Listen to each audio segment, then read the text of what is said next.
Quelle est la meilleure stratégie en immobilier? Vous êtes prêts? Je vais vous la dévoiler dans cette vidéo. C'est parti!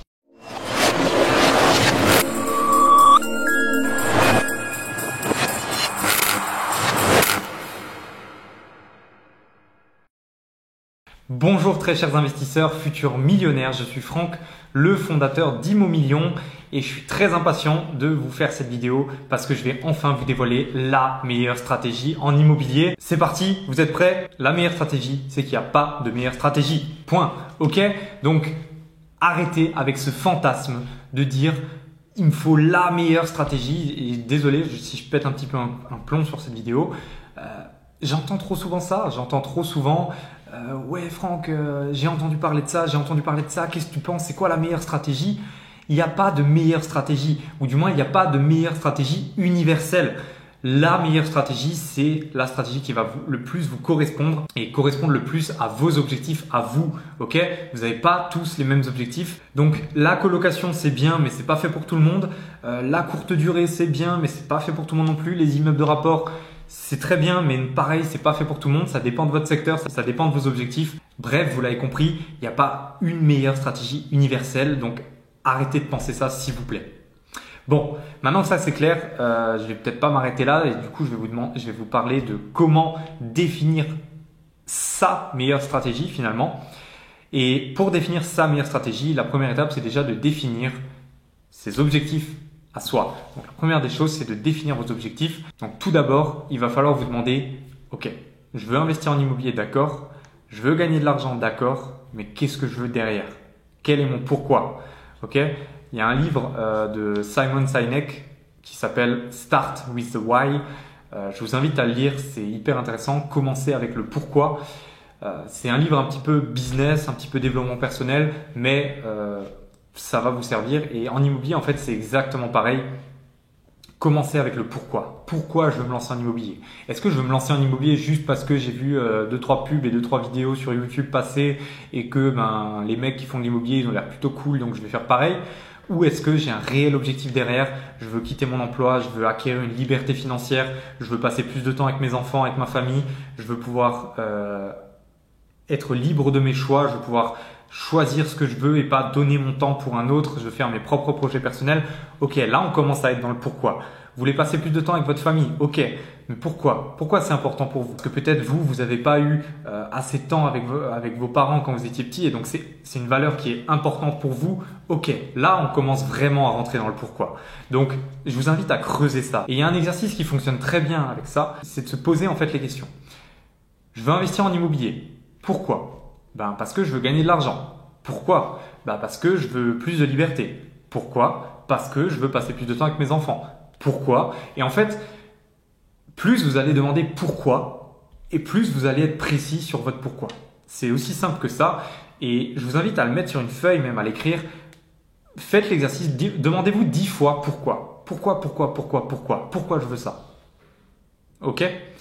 Une fois que vous êtes clair sur votre pourquoi, que vous savez que vous voulez investir dans l'immobilier pour, je sais pas, par exemple, quitter votre boulot, vous avez déjà un objectif qui est clair. Et ça va pas du tout être la même chose qu'une personne qui veut mettre sa famille en sécurité, par exemple. Ok?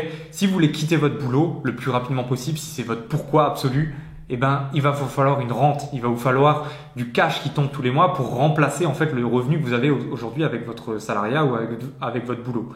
Si vous voulez mettre votre famille en sécurité, peut-être que vous avez déjà un bon revenu et peut-être que vous n'avez pas forcément besoin de remplacer ce revenu, mais peut-être que vous avez juste besoin d'un complément de revenu et que ce qui va être beaucoup plus important, ça va être d'avoir des biens patrimoniaux que vous allez pouvoir léguer à vos enfants, qui vont prendre de la valeur dans le temps et d'avoir du cash placé dans la pierre finalement. Et ça va pas du tout être le même objectif. On va pas du tout viser le même type de ville. On va pas du tout appliquer le même type de stratégie. Donc, je vous invite déjà à vous poser la question du pourquoi. Ok? Une fois que vous êtes clair sur quel type d'objectif vous avez, on va pouvoir commencer à réfléchir à un type de stratégie. Et en fait, pour comprendre les types de stratégies, il y a en fait que deux gros types de stratégies puisqu'il n'y a que deux façons de gagner de l'argent dans l'immobilier. La première façon, ça va être on va dire qu'il y a deux façons et demie. La première façon, ça va être d'investir dans des biens rentables, de générer du cash flow, d'un autofinancement, que le bien s'autofinance et que derrière ça génère un excédent et que ben voilà, je sais pas, vous avez 500 euros de crédit pour 1000 euros de loyer, et ben grosso modo il y a bon, c'est pas le bon calcul parce qu'il y a des charges, etc. Mais grosso modo il y a 400-500 euros qui vont aller dans votre poche net. Ok, c'est la première façon de gagner de l'argent avec l'immobilier. Deuxième façon, ça va être d'acheter un bien. Vous l'achetez 100 000, 5, 10 ans plus tard, vous allez le revendre et puis vous allez le revendre, je sais pas, peut-être 130 000. Bravo, vous avez fait 30 000 euros de plus-value. Cette plus-value, elle va être taxée ou pas. Et voilà, c'est les deux façons de gagner de l'argent. Bien entendu, c'est combinable. Vous pouvez très bien avoir un bien qui s'autofinance et qui vous génère une plus-value à la suite. Mais il faut comprendre qu'il y a toujours une tendance. Ok, ça, j'y reviens après. La deuxième façon et demie, si je peux dire, ça va être dans certains cas où vous allez pouvoir réduire votre imposition personnelle ou en tout cas défiscaliser grâce à l'immobilier. Donc, si je dis défiscalisation, il y a tout de suite un truc qui vous saute à la tête. Normalement, c'est le Pinel. En effet, le Pinel, c'est une bonne façon, enfin, en tout cas, c'est une façon de défiscaliser. Je dis pas que c'est la bonne. Ça peut être intéressant dans certains cas. Donc, défiscaliser, c'est quoi? Ça veut dire qu'on va pouvoir réduire son imposition personnelle au travers des investissements qu'on fait dans l'immobilier. Mais il n'y a pas que le Pinel pour défiscaliser. Il y a beaucoup d'autres solutions pour défiscaliser et des solutions qui sont, d'après moi, plus intéressantes encore. Donc, c'est encore une façon de gagner de l'argent. Et ces trois façons, ou ces deux et demi, si je peux dire, sont combinables. Mais les deux façons de base, c'est soit vous faites de la rentabilité du cash flow, soit et ou vous faites un achat-revente, enfin vous faites une plus-value à la revente en tout cas. Donc maintenant qu'on est clair sur nos objectifs, maintenant qu'on est clair sur les différents types de stratégies qui existent, et ben c'est très simple, on va se demander quelle stratégie correspond le mieux à mon objectif. Je reprends mon exemple de la personne qui veut quitter son emploi à tout prix. D'après vous, quel est le type de stratégie qu'elle va favoriser? Ben, ça va être de générer une rente, puisque si elle veut quitter son emploi le plus rapidement possible, ben, forcément ça va être de se créer une rente pour avoir un revenu prévisible tous les mois et d'avoir une prévision sur ses revenus et de pouvoir remplacer son salaire actuel par l'immobilier. Si elle veut quitter son emploi d'ici 5 ans, 10 ans, bah peut-être qu'elle peut se tourner aussi vers l'autre stratégie qui va être plus tournée achat-revente. Et si elle peut faire des belles plus-values sur les 10 prochaines années, ben, ça peut être une façon de quitter son emploi également. Mais voilà, il faut vraiment que vous preniez ce qui vous correspond le plus. Pareil, si vous voulez mettre votre famille en sécurité, peut-être que vous voulez plus que votre revenu est très stable, que vous êtes fonctionnaire, votre boulot vous plaît beaucoup, vous avez aucun risque de perdre votre boulot ou très peu en tout cas. Et ben peut-être que vous voulez juste construire du patrimoine, entre guillemets juste, construire du patrimoine que vous allez pouvoir valoriser, faire prendre de la valeur dans le temps. Et peut-être que vous allez plus vous tourner vers le type de stratégie patrimoniale. Donc voilà, vous avez compris qu'il n'y a pas une seule stratégie qui est mieux qu'une autre. Et maintenant qu'on connaît un petit peu les différentes stratégies qui existent, et ben forcément il y a des stratégies qui vont être, plutôt des villes qui vont être plus axées vers une stratégie, des types de locations qui vont être plus axés vers un type de stratégie, des types de biens qui vont être axés plus vers une stratégie. Par exemple, je vais vous prendre l'exemple extrême, mais vous investissez à Paris, on n'est pas vraiment sur un objectif de rentabilité, etc. On va plus être sur un objectif de prise de valeur dans le temps. Si vous investissez sur une ville comme, je sais pas, pour pas les citer, mais Mulhouse, Saint-Étienne, etc., on va être beaucoup plus sur de la rentabilité. Mais par contre, la prise de valeur dans le temps, je suis pas sûr. Au contraire, il y a peut-être même une moins-value qui va être faite. Donc, il y a vraiment une balance à trouver entre les deux. Et je voudrais faire une petite parenthèse ici. En France, il n'y a pas vraiment de meilleur secteur, de meilleure ville qu'une autre. Donc, pas la peine d'aller faire 600 km pour aller à l'autre bout de la France. Dans un rayon de 200 km autour de chez vous, et encore je suis très large, vous allez pouvoir trouver des villes qui correspondent à votre objectif et à un type de stratégie bien précis.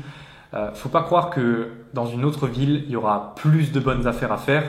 Peut-être qu'il y aura des biens qui seront plus rentables, mais s'il y a des biens rentables naturellement, très souvent, il va y avoir une tendance qui fait que le côté patrimonial, naturellement, va pas être très très bon. Donc c'est vraiment un compromis à trouver entre les deux. Un curseur à placer en fonction de vos objectifs, en fonction de votre pourquoi. Et la ville, le bien, le type de location, pareil, la colocation, la courte durée, ça va plutôt être pour quelqu'un qui veut absolument de la rentabilité. Par contre, quelqu'un qui veut de la tranquillité, etc., il va peut-être pas aller sur de la courte durée, il va plutôt aller sur une location à l'année ou un truc comme ça. Donc, c'est vraiment un curseur à trouver, une stratégie à définir en fonction de vos objectifs, et votre objectif est à définir en fonction de votre pourquoi. J'espère que j'ai réussi à répondre le mieux possible à cette question et que j'ai réussi à faire péter quelques blocages psychologiques sur la stratégie et puis la meilleure stratégie. C'est pour ça qu'il y a beaucoup de personnes qui sont focalisées, qui disent les immeubles de rapport c'est la meilleure chose à faire ou la courte durée c'est la meilleure chose à faire. Moi je suis pas vraiment d'accord avec ça. Je pense que oui, ça peut être une très très bonne stratégie pour certaines personnes, mais pour d'autres personnes, ça va pas forcément être la plus adaptée. Donc avant d'aller vers un type de stratégie bien précis, demandez-vous quel est votre pourquoi, quel est mon objectif et est-ce que cette stratégie correspond à mon objectif. Si vous avez encore des questions par rapport à ça ou si vous voulez en savoir plus ou échanger avec moi par rapport à ce sujet, je vous invite à me le mettre en commentaire et vous avez également un lien dans la description de la vidéo où je vous montre ma stratégie à moi. Donc dans ma stratégie à moi, encore une fois, c'est pas la meilleure stratégie, ok? Ça va être la super bonne stratégie pour certaines personnes, ça va être moins bon pour d'autres personnes, mais en tout cas, je suis pas axé vers un type de location précis, une ville précise, et au contraire, dans une vidéo de 2h30, en fait, on va voir comment définir sa propre stratégie, comment définir son pourquoi, sa vision sur 5 ans, sur 3 ans, sur 5 ans, etc. Définir sa vision et définir sa stratégie en fonction de son pourquoi, de ses objectifs, de sa vision. Et après ça, on va voir comment trouver les biens très rapidement, comment aller les faire financer, comment les négocier, comment gérer les travaux, comment gérer la fiscalité. On est sur 2h30 de grosses valeurs ajoutées. Donc je vous invite à regarder dans la description de la vidéo. Dépêchez-vous avant que ce soit plus là. Et puis moi je vous dis à la prochaine pour une autre vidéo. Ciao.